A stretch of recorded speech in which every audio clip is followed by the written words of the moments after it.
Let's talk a little bit about the Declaration, and let's set the stage and create a foundation for everything that you're going to be going over, everything that you're going to be doing at this conference over the next 2 days. There's a lot of Americans, right? We all come from different backgrounds, right? We all have that background in which we became American.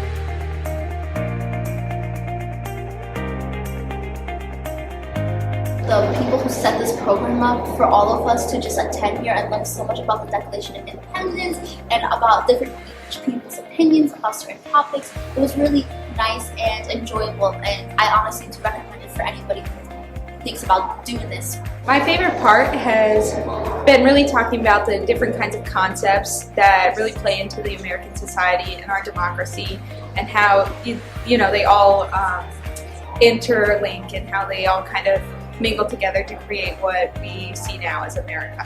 You don't always learn everything in school, it kind of leaves things out, and I'd say learning about these events that has happened was very interesting and eye-opening. My favorite part's probably talking with different people, hearing their opinions, trying to see where everyone's head's at with the Declaration of Independence. After speaking with the professor, I realized how many people have different perspectives of freedom and how freedom can be extreme to someone, how freedom can really deeply connect with one another. I learned a lot more than I learned in a history class. I got to experience a lot more with my peers, people who think differently from me, people who think similarly. My favorite part about these 2 days is I've learned a lot more than what I knew beforehand, and had some time to think about what freedom means and what the Declaration of Independence really means to people, and then how different people perceive it.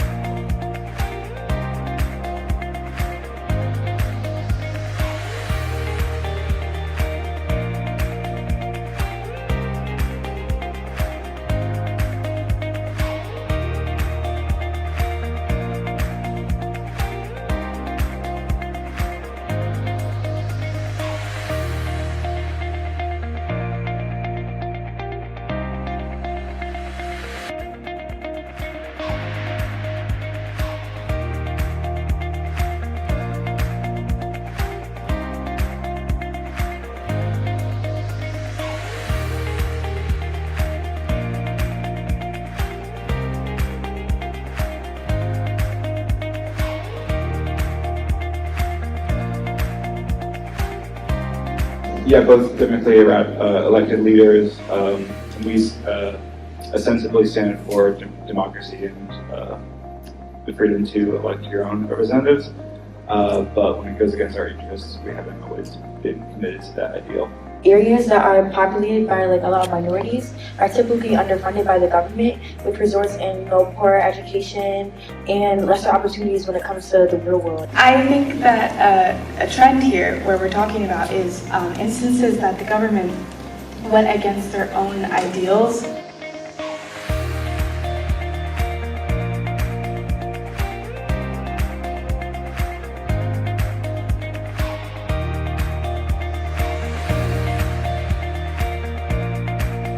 Mass media and public opinion and political power are all constantly influencing each other. It's important not to get stuck in an echo chamber where you only hear what you already believe.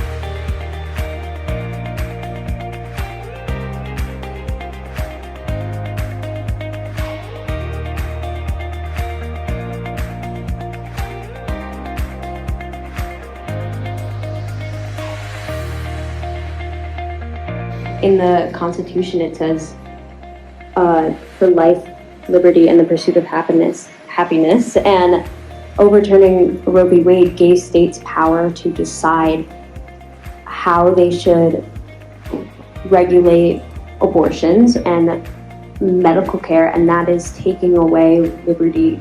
I feel like we are also being pushed to extremes, the way they dehumanize the other party. I think the media tries to ignite the flame.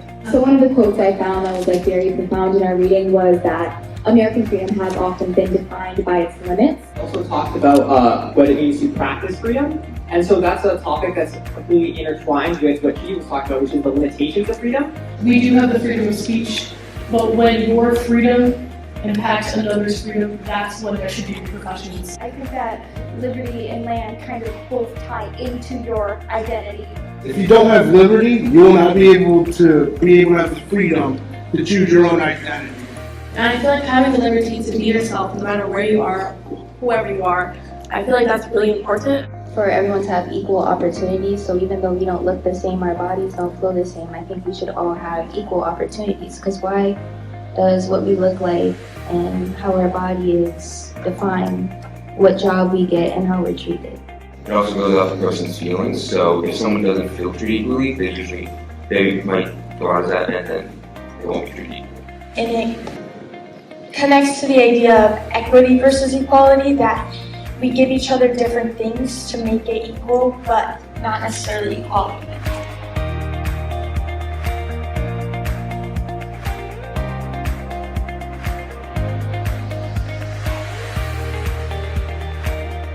Just being able to have that freedom to believe what I want to believe in is really important to me. But the problem being, we don't know what our solid ideology of freedom is because everybody thinks so differently.